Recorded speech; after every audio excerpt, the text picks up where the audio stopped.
നിങ്ങൾ അറിഞ്ഞോ, ഒറ്റപ്പാലത്ത് ഇങ്ങനെ ലൈവ് ആയിട്ട് നിൽക്കാൻ ലൈവ് 7 സൂപ്പർ മാർക്കറ്റ് നിങ്ങൾക്കായി ഓപ്പൺ ആയിരിക്കുന്നു. CITU ഒറ്റപ്പാലം മുനിസിപ്പൽ കോർഡിനേഷൻ തിരഞ്ഞെടുപ്പ് കൺവെൻഷൻ സംഘടിപ്പിച്ചു. തിരഞ്ഞെടുപ്പിൽ LDF സ്ഥാനാർത്ഥികളെ വിജയിപ്പിക്കുന്നതിനായി CITU ഒറ്റപ്പാലം മുനിസിപ്പൽ കോർഡിനേഷന്റെ നേതൃത്വത്തിൽ കൺവെൻഷൻ നടന്നു. CITU സംസ്ഥാന ജോയിന്റ് സെക്രട്ടറി AK ബാലൻ ഉദ്ഘാടനം ചെയ്തു. ഈ തെരഞ്ഞെടുപ്പിന്റെ സന്ദേശം തൊഴിലാളികളുടെ ഇടയിൽ, കുടുംബങ്ങളുടെ ഇടയിൽ ഫലപ്രദമായി എത്തിക്കാൻ ഒരു മേഖലയിൽ പ്രവർത്തിക്കുന്ന തൊഴിലാളി പ്രവർത്തകർ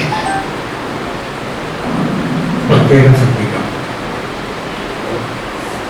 അതോടൊപ്പം തന്നെ ഇടതുപക്ഷത്തിന്റെ തെരഞ്ഞെടുപ്പ് സംഘടനാ പ്രവർത്തനം അതിലും നല്ല സാധനങ്ങളാണ്. ഇതാണ് സംഘടനാപരമായി ശ്രദ്ധിക്കേണ്ട പ്രധാനപ്പെട്ട ഒരു കാര്യം.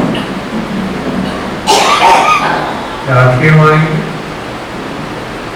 ഞാൻ പ്രത്യേകിച്ച് പറയേണ്ട ആവശ്യമില്ല. ഇതൊരു ജീവൻ മരണ പോരാട്ടമാണ് നമ്മുടെ. കാര്യം ഈ തെരഞ്ഞെടുപ്പ് കഴിഞ്ഞാൽ പിന്നീട് 2 മാസത്തിനുള്ളിൽ നിയമസഭയിലേക്കുള്ള തെരഞ്ഞെടുപ്പ് നടക്കാം. നിയമസഭയിലേക്കുള്ള തെരഞ്ഞെടുപ്പിൽ ആര് ജയിക്കണം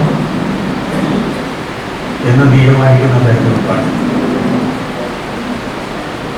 അതുകൊണ്ട് തന്നെ